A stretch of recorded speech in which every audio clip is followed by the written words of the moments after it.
बिस्मिल्लाहिर्रहमानिर्रहीम। अजवा village info के अंदर खुश आमदीद। आज एक नए टॉपिक नए मौजू के साथ आपकी खिदमत में हाज़िर हैं।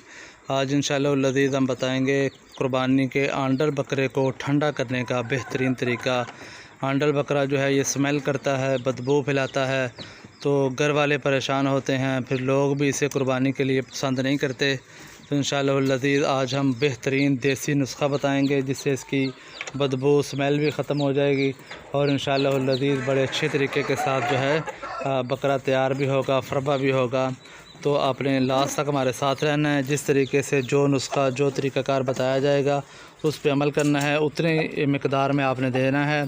बकरा इंशाअल्लाह फरबा भी होगा, जान भी पकड़ेगा, स्मेल ख़त्म हो जाएगी, बदबू नहीं करेगा, शावर नहीं करेगा, कपड़े वगैरह ख़राब नहीं करेगा और दूर दूर तक इसकी स्मेल वगैरह बिल्कुल नहीं जाएगी। ठीक है जी।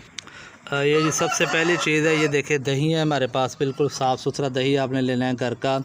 और इसके अंदर एहतियात जो है वो ये है कि आपने फ्रिज वाला दही इस्तेमाल नहीं करना, ठंडा दही ना हो, फिर वो हाजमे के अंदर मसला करता है। तो ठंडा दही जो है वो आपने इस्तेमाल बिल्कुल नहीं करना। एक पाव आपने दही लेना है। ये 2 बकरों की मैं ख़ुराक बता रहा हूँ, मेरे पास 2 बकरे आंडल हैं, 2 बकरों की मैं आपको ख़ुराक बता रहा हूँ किस तरीके से आपने देना है। तो 1 पाव आपने दही लिया है, उसको अच्छे तरीके से आपने मेल्ट कर लेना है, हिला लेना है। तो उसकी फुटकड़ियाँ वगैरह ख़त्म कर लेनी है, गाढ़ापन ख़त्म करके। तो ये मेरे पास एक आयल है, तेल है। ये देखिए तेल जो है ये है कड़वा तेल, जिसे सरसों का तेल कहा जाता है। एक सरसों का तेल होता है, एक तारे मेरे का तेल होता है। तो ये मेरे पास तारे मेरे का तेल है और दूसरा जो है ये मेरे पास सरसों का तेल है। ये देखिए ये दोनों बोतलें मेरे पास मौजूद हैं। ये टोटल 3 चीज़ें हैं। कितना कितना देना है, किस मिकदार से देना है और रोज़ाना देना है या नागा करना है, मुकम्मल मैं आपको गाइड करने लगा हूँ।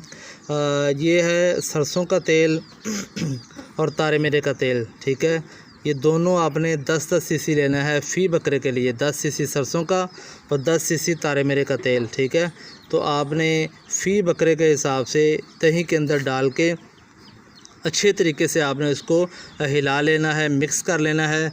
जो ही 10-11 बजे का टाइम हो, धूप निकली हो, अच्छे तरीके से मौसम थोड़ा गर्म हो, तो फिर आपने पिला देना है आधा आधा दोनों बकरों को। बात समझ रहे हैं? यानी एक बकरे के लिए आपने 10 सीसी सरसों का और 10 सीसी तारे मेरे का और आधा पाव जो है ये दही इस्तेमाल करना है। 1 पाव दही हो और 20 सीसी सरसों का तेल और 20 सीसी तारे मेरे का हो, तो ये 2 बकरों की खुराक बेहतरीन तरीके से तैयार हो जाएगी।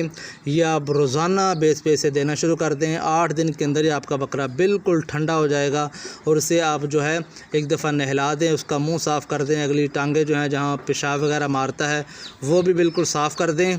अच्छे तरीके से नहला दें बकरे को, तो इंशाल्लाह कभी भी बकरा आपका स्मेल नहीं करेगा। लास्ट तक आप वंडा भी डालें, जो मर्ज़ी डालें, खुश्की गर्मी ख़त्म हो जाएगी और इंशाल्लाह लज़ीज़ आपका बकरा इससे बेहतरीन तरीके से तैयार हो जाएगा। वीडियो देखने का बहुत शुक्रिया। चैनल को सब्सक्राइब करें, बहुत सारी वीडियो पड़ी हुई हैं चैनल के ऊपर, वो देखें, अपना और लोगों का फ़ायदा करें। वीडियो वॉच करने का बहुत शुक्रिया।